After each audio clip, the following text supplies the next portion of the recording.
Sí, muchas gracias. Yo creo que es una muy buena pregunta porque durante mucho tiempo nadie se interesaba en la fecundidad rural. Cuando la fecundidad era muy fuerte en México, hasta finales de los años 60, era casi la misma, la urbana y la rural. Entonces estudiaba la nacional, el promedio, y no había estudios sobre la fecundidad rural. Eso empezó más tarde, cuando empezó a bajar la fecundidad. Y lo que se observó es que bajaba la fecundidad urbana de manera mucho más rápida que la fecundidad rural, que se quedaba en niveles altos. Las primeras mujeres que bajaron la fecundidad en México son las que nosotros llamamos las pioneras, o sea, las mujeres educadas de las grandes ciudades, las que trabajaban en el mercado laboral. Y en el campo había muy poco cambio debido a que la escolaridad era mucho más baja y que las labores de las mujeres rurales eran más bien en su casa. Y además las familias rurales necesitaban hijos. Entonces no estaban dispuestas a tener menos hijos. Cuando ya bajó la fecundidad en México de manera rápida en los años 1980, la fecundidad rural bajó al mismo tiempo que la urbana, no en nivel, pero en porcentaje, en velocidad. Y fue muy rápida esa reducción, fue en los años 1980. Eran las mujeres nacidas a mediados de los años 60.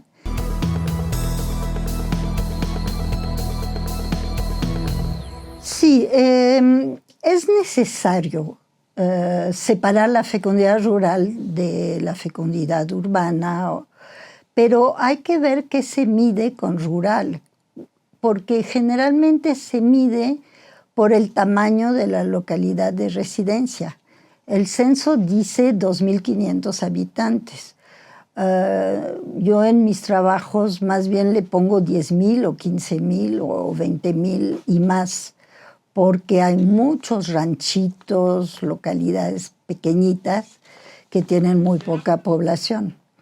Sin embargo, no es suficiente solo considerar lo urbano-rural, porque hay que considerar el origen social, hay que considerar los niveles de vida, hay que considerar la escolaridad y todas las variables socioeconómicas que distinguen a la población. Del punto de vista demográfico, hay que separar por sexo, hombres, mujeres y por cortes de nacimiento, las generaciones.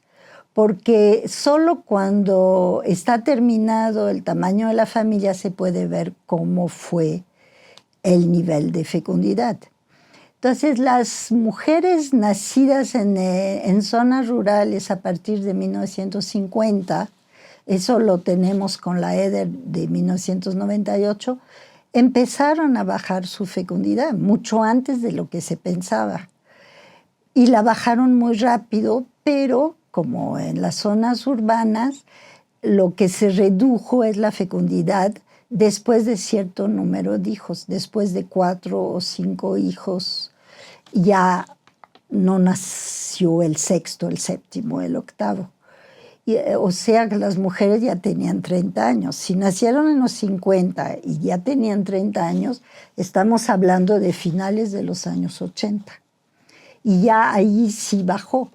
Pero las mujeres rurales no son un bloque homogéneo. No solo está el tamaño de la localidad, pero también su nivel de escolaridad, si salieron al mercado de trabajo formal o informal, quiénes son sus cónyuges o sus parejas, etc. Una cosa que no hay que olvidar con la fecundidad rural es la migración del campo a la ciudad. Yo hice trabajos donde se ve perfectamente que los hombres que emigraron del campo a la ciudad, en realidad se casaron con mujeres de la ciudad. Entonces ellos bajaron muy, muy rápidamente su fecundidad. En cambio, las mujeres rurales que emigraron, a veces ya tenían a sus hijos en el momento de la emigración. Entonces esos niños nacieron en las zonas rurales, o bien se esperaron mucho más a ganar dinero y a regresar a sus comunidades de origen. Entonces, si quieres ver la fecundidad rural, tienes que interactuar localidad de nacimiento, localidad de residencia y localidad donde nacieron los hijos. Entonces, no puedes nada más ver fecundidad urbana y rural. Tienes que poner todas las variables demográficas, todas las variables socioeconómicas y las variables de migración.